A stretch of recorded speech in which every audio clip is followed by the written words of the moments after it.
These are the world's major oil-producing countries. They have different flags, different cultures, different politics. But they all have one thing in common. That is, they sell oil in US dollars. But if a country owns oil, shouldn't it be free to sell it however it wants? So why do nearly all oil-producing nations, and about 90% of the world's oil sold, using the same currency? And what happens when they don't? To understand why, we have to go back to the 1970s. In the early 1970s, the global financial system was breaking apart. The US had just ended the gold standard, and the dollar needed a new foundation. That's when Washington made a quiet but world-changing deal. In 1974, the United States reached an agreement with Saudi Arabia, the world's most powerful oil producer. Saudi oil would be sold exclusively in US dollars. In return, the US guaranteed military protection, weapons, and political support. Once Saudi Arabia agreed, the rest of OPEC followed. If you wanted oil, you needed dollars. That single rule reshaped the global economy. Countries everywhere now had to hold US dollars, trade in US financial markets, rely on US banking systems. Oil demand became dollar demand, and that demand keeps the dollar dominant even today. But why would US invade and capture President Maduro and took control of Venezuela's oil? If China had successfully struck a deal with Venezuela to sell oil in yuan, it wouldn't just be a trade agreement. It wouldn't just be about energy.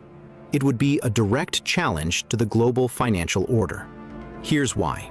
Venezuela sits on the largest proven oil reserves on Earth, over 300 billion barrels. That's more than Saudi Arabia, more than Russia, more than the United States. At today's prices, that oil represents trillions of dollars locked beneath one country. But oil isn't just fuel. Oil is power. Since the 1970s, global oil trade has been priced almost entirely in US dollars. This system, often called the petrodollar, forces countries to hold dollars to buy energy, keeping the US currency at the center of the world economy. That system didn't happen by accident. Energy and the dollar became inseparable. Now, fast forward. Over the past decade, multiple countries have tried to weaken that system. China built CIPS, an alternative to SWIFT. BRICS discussed trading outside the dollar. Russia began selling energy in other currencies. And Venezuela, isolated, sanctioned, and desperate, explored selling oil outside the dollar system as well, and was very close to striking a deal with China to counter petrodollar system. That's where history gets uncomfortable. When leaders challenge the global oil currency order, consequences often follow. In 2000, Iraq announced oil sales in euros to counter US sanction and dominance. 3 years later, Saddam Hussein was removed and gone. In 2009, Libya proposed a gold-backed African currency that also challenges dollar.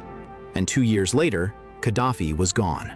In 2025, Venezuela and China, same deal with and sitting president is removed. Correlation doesn't prove causation, but patterns matter in geopolitics.